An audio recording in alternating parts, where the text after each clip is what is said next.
Hey guys, it's Ingrid, and I have another quick one product review for you. I've got 4 shades of e.l.f.'s new Liquid Velvet eyeshadow. They're saying that it is a soft, smoldery, velvety, liquid to powder shadow. The rich pigment blends out almost as effortlessly as it is for me to say effortlessly, which isn't very effortless, and you're about to see that. If you're interested in seeing how all 4 of these perform, I have the shades Pink Chiffon, Extra Toasted, Current Mood, and Cable Knit. I'm going to show you them, and you can see how this look came together. e.l.f. liquid powdered velvety things. Let's just...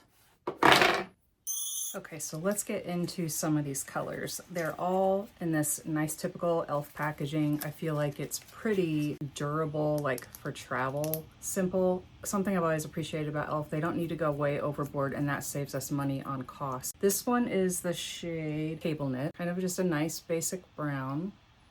Extra Toasted. This is one of the shades that I felt was a little different the way it looked online than what I actually got. Pink Chiffon, another one that I felt looked kind of different in person than what it did online. And then finally, I also got Current Mood, also a little different than what I thought I was going to get from looking online, but not drastically. So there's swatches of all the different shades I got. Now I want to show you, you have to work quickly with these for like spreading them on your eyes because it dries kind of quick and it's going to be uneven. Now this is a lot. I put a lot on here for swatching purposes. And you can see what I mean about kind of swatching and spreading a little uneven.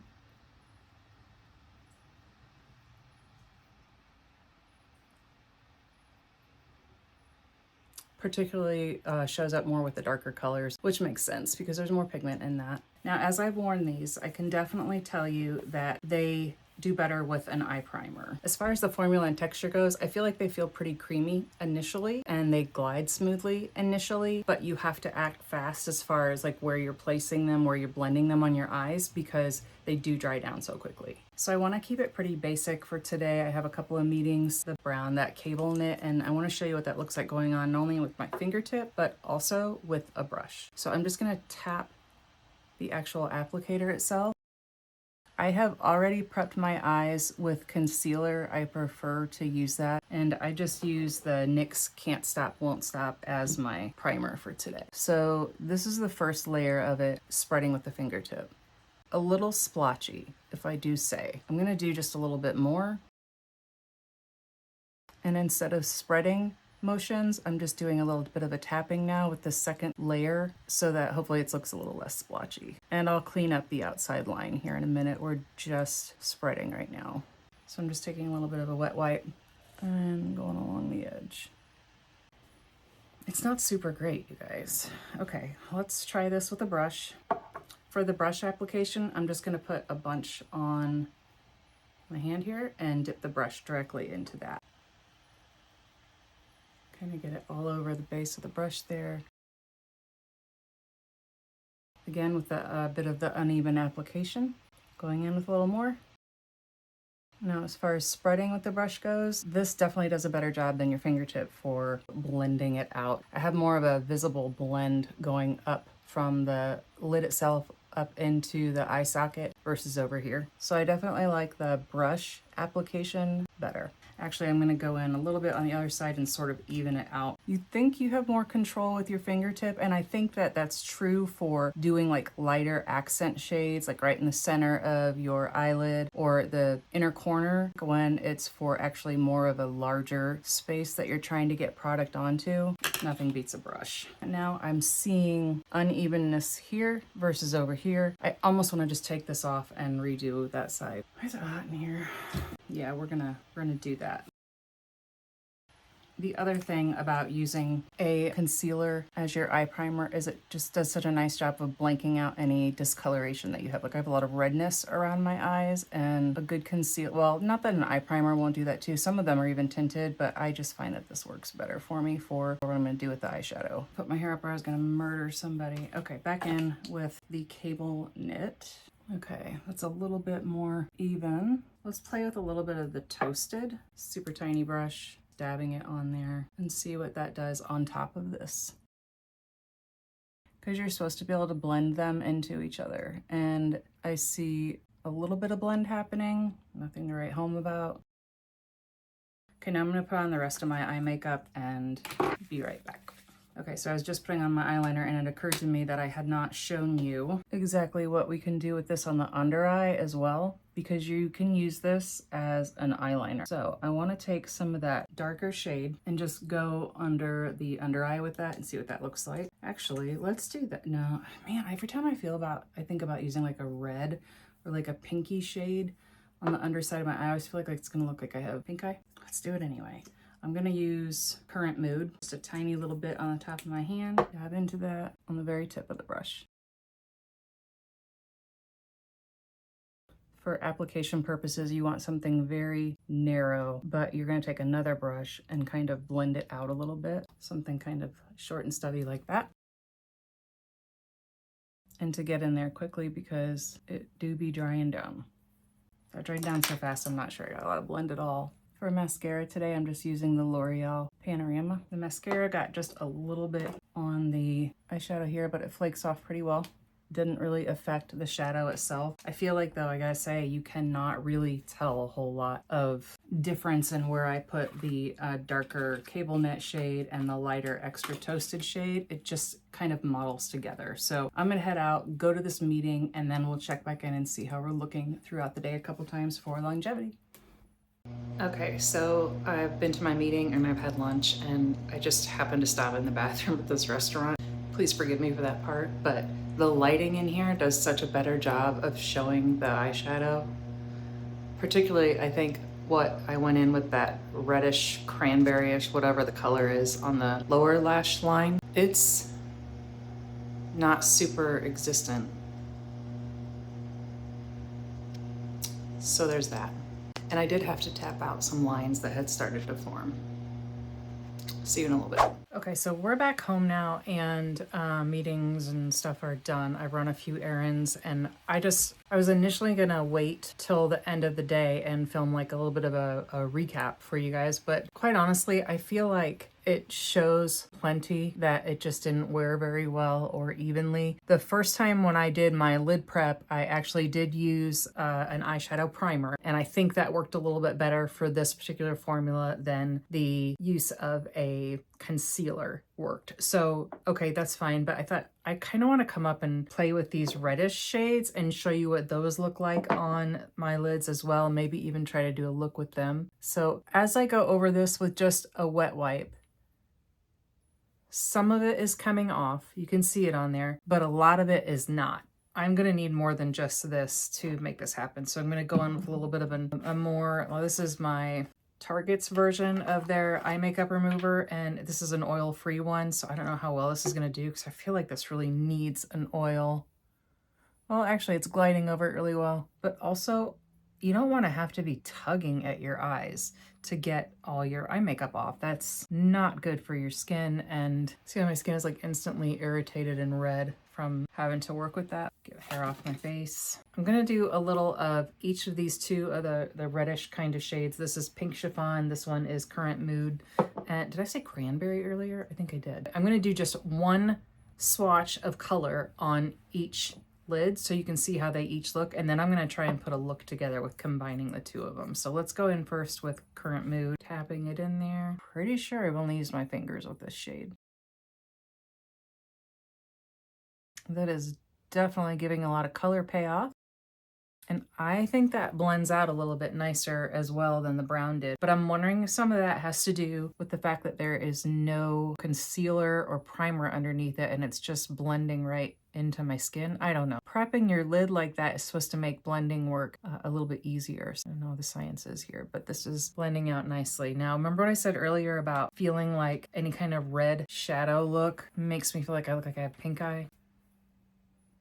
Okay, so now I'm going to go in with some of the pink chiffon and do the same thing on this side. There is those two swatches next to each other if you want to compare Current Mood and pink chiffon. I was kind of hoping from what I saw online that this pink chiffon would be more of a kind of a softer pink. For some reason, it just makes me think of carnations, like the cheap carnations you get at the grocery store when you waited too long to buy like flowers for Valentine's Day. Boy, they almost look really similar on, don't they? Yeah, because in my close-up mirror, gosh, I can't even hardly tell. All right, I'm gonna do a little bit more pink chiffon here and see how I can make it worse.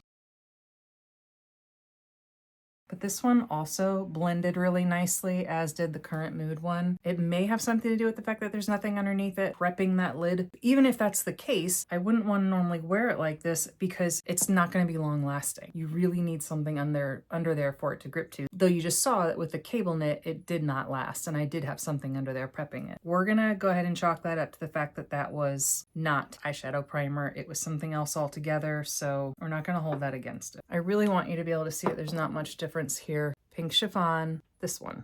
This side is Current Mood. Like, I feel they're so similar. Okay, so if you're interested in both of these colors, pick what do you want, darker or lighter, because they're gonna go on real similar and you definitely don't need both. But since I have both, let's try and play around with a little bit more and see if I can't get some kind of a look combining them. On the side where I've got the Current Mood and just the Current Mood, I'm gonna go in with a little bit of the pink chiffon and do like maybe a little bit of like center of the lid action here. I kind of want to take something with a little bit of a shimmer and really go in there and be a little more artistic with it and have it really reflect and bounce nicely off of the skin first and foremost. Or just talking about these products, so I don't want to bring in other things introduced that maybe you don't have.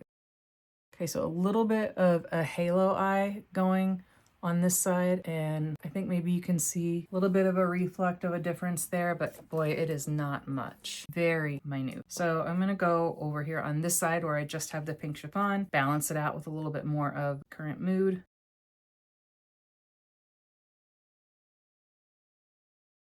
And I need to do some more blending here.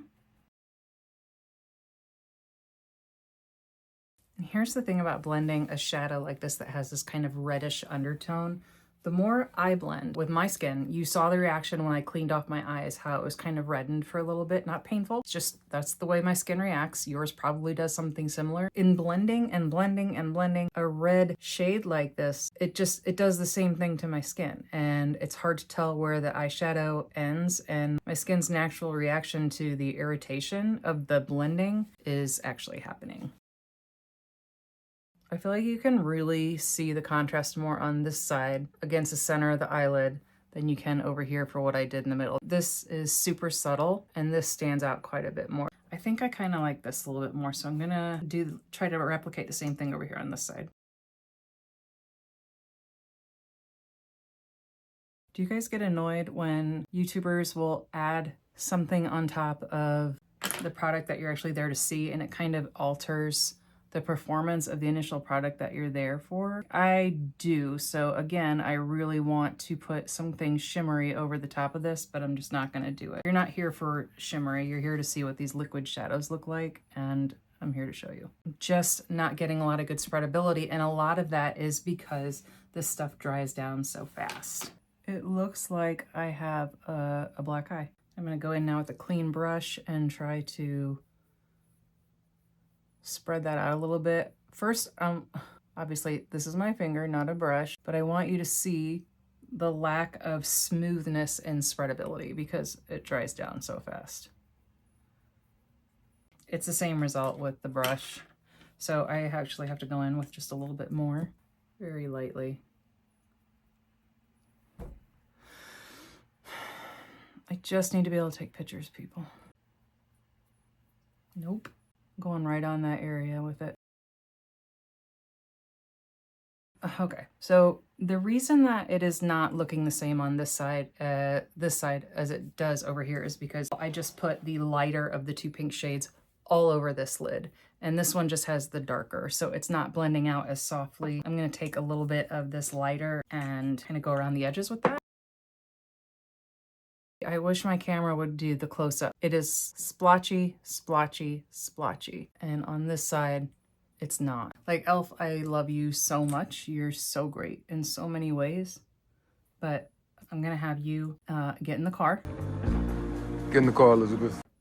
And we're gonna go back to the lab and we're gonna keep working on this formulation because we're not there yet, okay? I'm not mad at you. I am gonna make you get in the car and I am gonna drive you back to the lab. Okay, so I think the concealer helped a little bit sort of balance out what's going on here, and I'd be okay with that. It is taken way too much work to get here though, and I'm not sure this is something that I just ultimately can really recommend as being something that's worth your time or not. Okay, so pros and cons, and do you really need this in your life? Pros, it is super affordable. At $8 each, you can't beat that, except that if it takes this much work to make a look that you're comfortable with, it's better to spend that $8. I've got 4 of them. I could have spent $32 and gotten a really nice quality high-end shadow or two and done something a little bit easier with that money. So affordable is great, but only if you can make it work. The other thing that I think is a pro for this stuff is that you can use it for liner. I really was pleased with how this worked out. And if I ever plan to do kind of an under the lower lash line shadow look, which I don't do very often, but this is something I would grab. As a matter of fact, it's probably what I'll use this most often for. I kind of wonder how it would perform mixed with like a lotion. I'm just gonna grab a little bit of cable knit and I want to mix it with what do I have here? I have, and this is another e.l.f. product, so that's fair, right? Is this a lip thing? Crystal Baller. This is a lip oil, but ooh, we're gonna put it right in there next to, and see, what does this look like? Because we are scientists here.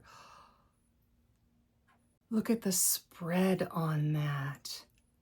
Oh my God, like if it came out of the package like that, I would be so down to mess with it. Like I want to put this on my eyes so bad. We're not doing that right now, but that is something I'm going to play with. And it's Crystal Baller, it's the lip oil, so it's going to be okay near your eyes, right? I think. Don't sue me. I don't know. Actually, if you're looking for a shimmery bronzer, you could mix those two things. I'm just saying. However, some of the cons here are that if you are not a lid prep person, then you're gonna need to take a couple minutes to do that with this stuff. And I highly recommend you do that with a shadow base, not a concealer. And the other con, the biggest one, which is the one that's causing me the most headache, is that it dries down so quickly that as you're going to blend it, it's going to start becoming patchy and uneven. You really have to work quickly with this. That could be a deal breaker for some of us who take our time with makeup or aren't quite sure. So just putting that out there. And obviously adding something like what I just did there with this lip gloss, that is going to affect the wear. It is going to diminish the wear significantly. So that's it, guys. Those are mostly my thoughts on the e.l.f. Liquid Velvet eyeshadows. They're pretty online. And then when I'm not doing that on purpose. If you've had a different experience with these and you've been able to make them work, please let me know. What are you doing that is super different from what I'm doing? Is it the lid prep? Is it what you're using for lid prep? Is it you're just better at this than me? Because that's fair. But that's going to be it for me on this one, guys. Thank you so much for hanging out and delving into this one product review. Hope you enjoyed it. And if you like these sort of reviews, I do have a whole list of one product quick reviews on my YouTube. Check those out. Make sure you click like, hit that bell. It makes a big difference for a channel as far as what YouTube will do with it when it puts it out into the algorithm. If it's seeing that people are liking it, if there's engagement on there, that's why you always have creators ask you to leave a comment below with this, that, or the other. But I do genuinely want to know if you're making this work. Tell me what you're doing. But gosh, adding that lip oil. Don't do that. Well, maybe try that and get back with me. See you in the next one. Bye.